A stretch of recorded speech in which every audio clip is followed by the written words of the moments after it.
예, 더운데 잘 지내죠? 예, 코로나가 좀 잠잠해지곤 있는데 아직도 조심하고, 또 몇 주 전에 그 이태원의 그 나이트 클럽에서 수십 명의 소위 그 전파를 했죠. 참 그 친구는 참 너무 어이가 없어요. 하루 저녁에 이태원에 뭐 네 군데인가 다섯 군데 클럽을 뭐 돌아다녔다고 하는데, 또 그 친구와 접촉한 사람들은 대부분 또 감염이 됐어요. 그래서 또 어떤 젊은이는 인터뷰에서 보니까 자기는 뭐 건강하니까 걸려도 뭐 잠깐 뭐 스쳐가고 괜찮다는데 오히려 할머니를 또 감염시켰죠. 자, 어쨌거나 여러분 조심해야 됩니다. 까지. 자, 오늘은 12장 그 제품과 서비스 생산 운영 그래가지고, 요것이 이제 타이틀은 이리 됐지만은 요것은 우리가 이제 생산 관리라고 하는 분야입니다. 생산 관리. 그 생산 관리는 요새는 제품 생산뿐만 아니라 서비스도 이제 한 큰 부분에 이제 구스니까, 이것은 생산이라고 얘기하기는 좀 그렇고, 그래서 운영이라는 말을 씁니다. 그래서 생산 운영 관리 이런 용어를 쓰는데, 통상 우리가 생산 관리라고 하는 거예요. 이 부분도 상당히 이제 과학적인 분석을 통해서 관리하게 되는데, 이 부분만 주로 연구하는 부분이 MS라고 매니지먼트 사이언스 해가지고 경영 과학이라는 분야가 또 한 과목의 챕터로 다뤄지기도 하고, 또 대학원에서 아주 중요하게 다루기도 합니다. 특히 이제 카이스트 같은 데서는 MS 부분을 아주 전문화시켜서 운영하고 있습니다.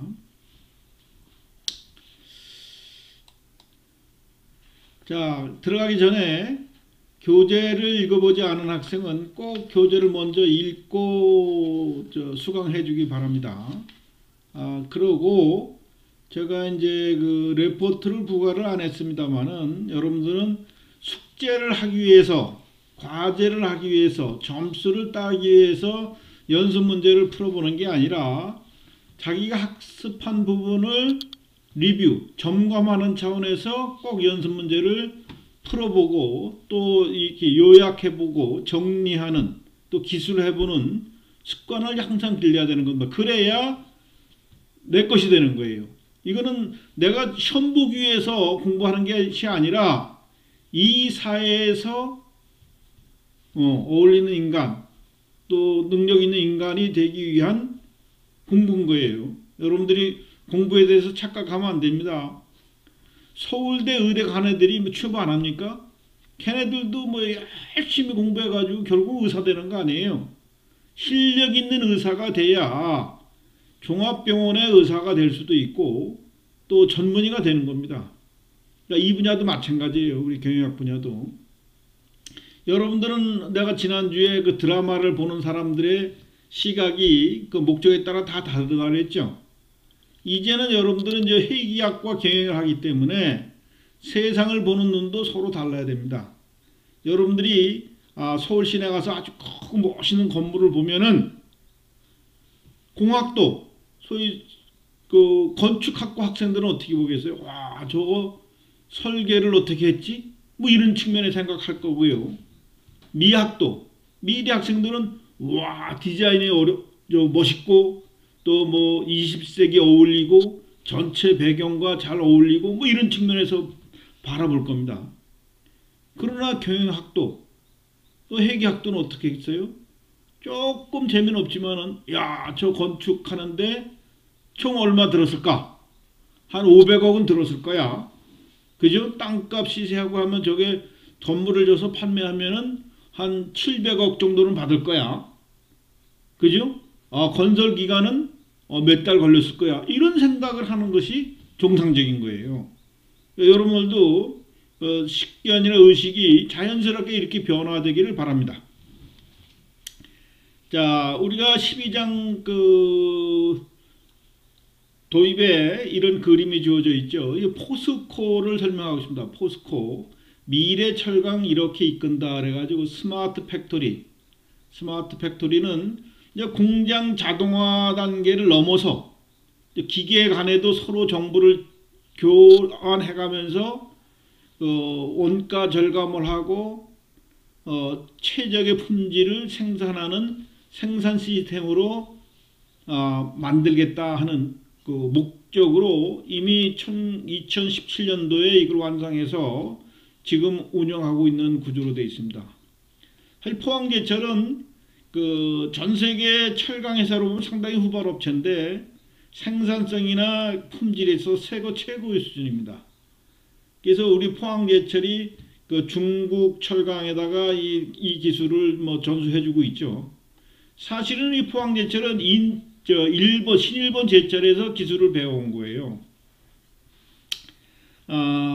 이 포항제철 얘기는 좀 한다면은 우리가 이제 5.16 혁명 이후에 박정희 대통령이 참 그때만 해도 6.25 직후라 먹고 살기가 좀 어려울 때인데 제일 처음에 시작한 것이 그렇게 어려우면서도 소위 국제 시장에서 돈을 빌려오거나 독일의 원조를 받거나 해서 고속도로를 먼저 땄어요. 67년도에 이미 고속도로를 넣기 시작해서 69년도 이 무렵에 경부고속도로를 완성합니다.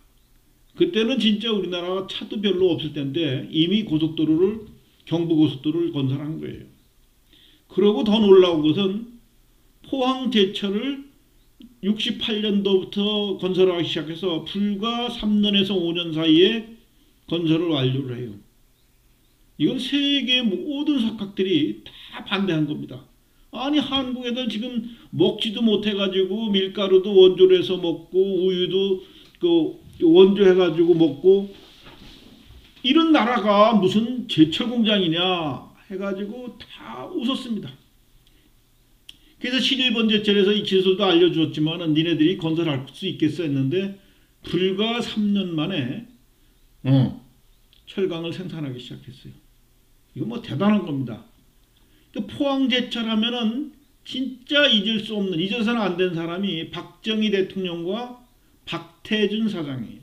박태준 회장님이라고 그러죠. 원래 박태준은 육군 소장 출신으로 5.16 혁명에 직접 가담은 안 했어요.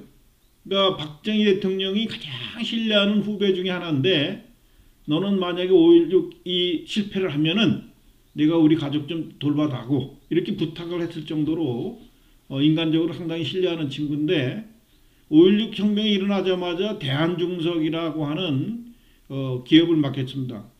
중석이 뭐냐면 텅스텐 공장이에요. 우리나라에서 가장 돈벌이가 잘 되는 공장이 있었어요. 근데 관리 부실에 엉망이 있었는데 이 사람이 가가지고 완전 기업을 혁신을 일으키고 나서 바로 또 이제 네가 책임져서 포항제철을 건설해라. 여러분들은 혹시 포항제철이나 포항에 가본 사람이 있는지 모르겠지만 어마어마한 규모입니다 진짜. 해안가 옆으로. 근데 이 포항제철 공사를 하기 전에 여기가 그냥 쓸모없는 모래사장이 있었어요. 이것을 한낱 없이 가서 국가적 사명을 띠고 오늘날 포항제철을 만들었습니다. 그래서 포항제철 말고 또 저기 어디 광양제철도 만들었죠. 근데 이제 안타까운 것은 포항제철이 이제 박정희 대통령이 돌아가고 나서 박대준 회장에 의해서 또 이게 꿈도 대단했던 게 이미 68년 설립돼서 71년도에 포항장학재단을 만들어서 포스텍이라 그러죠. 포항공과대학을 만들 준비를 합니다. 지금 포항공과대학이 뭐 서울대학이나 카이스트, 포항공대 이렇게 세 개 대학을 최고의 공과대학으로 쳐주고 있죠. 이런 사업부터 시작을 했고요. 근데 안타깝게도 이분들이 그 정치적 그 이해 관계에 따라서 82년도에 포스코에서 박태준 회장이 쫓겨납니다. 김대중 정권 시절에. 그 후에는 그 포항제철 사장이 정치권에서 좌지우지해가지고 참 경영 상태가 엉망이 있었어요.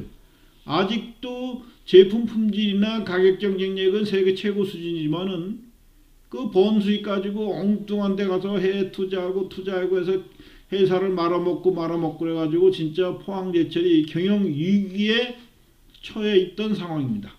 지금 조금씩 회복하고 있지만은, 그래서 이 생산관리나 품질관리 이런 것들이 기업의 성장에 아주 중요한 요소를 차지한다 하는 얘기를 좀 해주고 싶어요. 자, 생산 운영 관리 개요. 요거는 이제 그 음료회사에서 음료가 나오는 과정, 요거는 제품 생산을 의미하는 거고요. 요거는 저 휴대폰을 얘기하죠. 휴대폰의 각종 그 애플리케이션들, 이것이 이제 그 소프트웨어들, 이게 서비스죠. 그래서 생산이 이제는 제품 생산뿐만 아니라 이런 서비스 생산 운영까지도 관련이 있다. 또 이제 뭐 은행에서 취급하는 예금을 이 사람들을 이거 상품이라고 얘기를 해요. 이 서비스도 이미 상품 또는 제품의 개념으로 이제 일반화되게 된 지 좀 오래됐습니다. 자, 생산 관리의 의의, 생산, 프로덕션이라고 그러죠. 그죠? 생산, 프로듀스 들어봤죠? 프로덕트, 그죠? 다 같은 계열의 단어들이죠.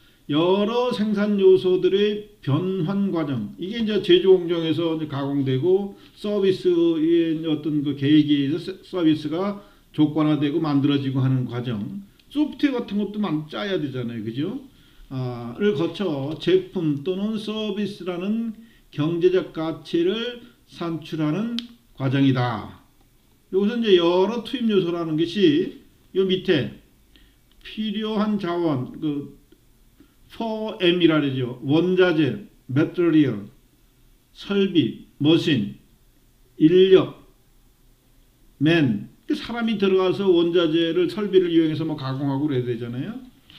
그리고 이제 생산 방법, 메소드 그래가지고 이거는 뭐 공장의 그 기계라든가 생산 라인이라든가 뭐 이런 것을 통해서 변환을 거쳐가지고 결국 제품이나 서비스를 생산하는 과정을 우리가 생산이라고 한다. 그럼 생산 운영 관리라는 것은 제품이나 서비스를 생산하는 데 필요한 자원을 최적의 상태로 관리하는 일, 그러한 기능을 수행하기 위한 의사결정을 우리가 생산관리, 즉 생산운영관리라 한다는 얘기예요. 자, 생산관리의 개념 변화. 이거는 우리가 뭐 주로 생산하면 우리가 그걸 2차 산업이라 그러죠. 제조업을 2차 산업, 농업을 뭐 1차 산업, 그죠? 제조업 광업을 2차 산업 그러고요. 3차 산업은 우리가 서비스업 이렇게 얘기하죠. 그 제조업의 경우에는 결국 공장에서 제품을 만들어 가지고 제품이 나오죠. 그래서 관리 개념이 이제 생산 관리 이런 차원이었었는데, 이것이 이제 서비스업도 생산과 그 다름없는 그러니까 공장에서의 제조는 아니지만은 이것도 일종의 서비스도 소비자한테 전달해주는 굿즈 같은 건 개념이기 때문에 그 제품과 서비스를 같은 차원에서 보고 운영관리를 한다는 차원이에요. 그래서 3차 산업은 뭐 서비스, 지금은 3차 산업뿐만 아니라 여러분 많이 들어봤죠? 4차 산업 이런 얘기도 듣죠? 그죠? 4차 산업. 4차 산업은 이것도 이제 서비스업에 포함되는 개념인데, 그 중에서 이제 정보라든가 지식 산업이 이제 급격히 발달하면서 그 분야를 별도로 떼어서 우리가 4차 산업 이런 용어도 쓰는 겁니다. 그러나 뭐 성격이나 개념으로 봤을 때는 이것도 이제 서비스업이라고 볼 수 있죠. 그래서 이거는 우리가 운영관리, 오퍼레이팅 매니지먼트 이렇게 얘기합니다. 이건 프로덕션이고요. 그죠?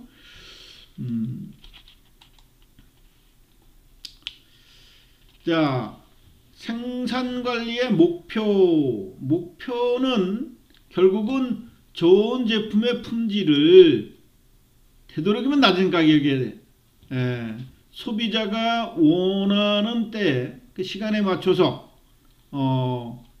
또 유연성이라는 플렉서빌리티라고 그러는데, 이거는 한 공장에서 한 가지 제품만 생산하던 과거의 생산 과정이나 구조를 탈피해서 필요에 따라서는 뭐 A도 만들고 B도 만들고 C도 만들고 막 한 공장에서 다양한 제품을 만들 수 있는 공장을 만들어서 운영하는 것.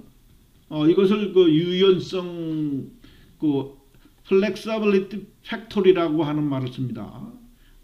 그래서 유연성을 어떻게 확보하느냐의 문제예요.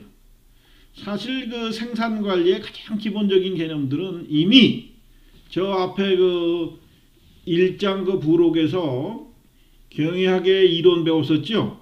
거기에서 뭐 나왔었죠? 우리가 1776년에 아담 스미스에 의한 분업이 나왔었고, 또 1800년도 말쯤에 테일러에 의한 과학적 관리법, 이런 얘기 나왔었죠. 그죠? 과학적 관리법 하면은 뭐 시간 관리, 동작 관리 배웠죠. 이것이 다 생산 관리의 초기자 시초라고 보면 되겠습니다.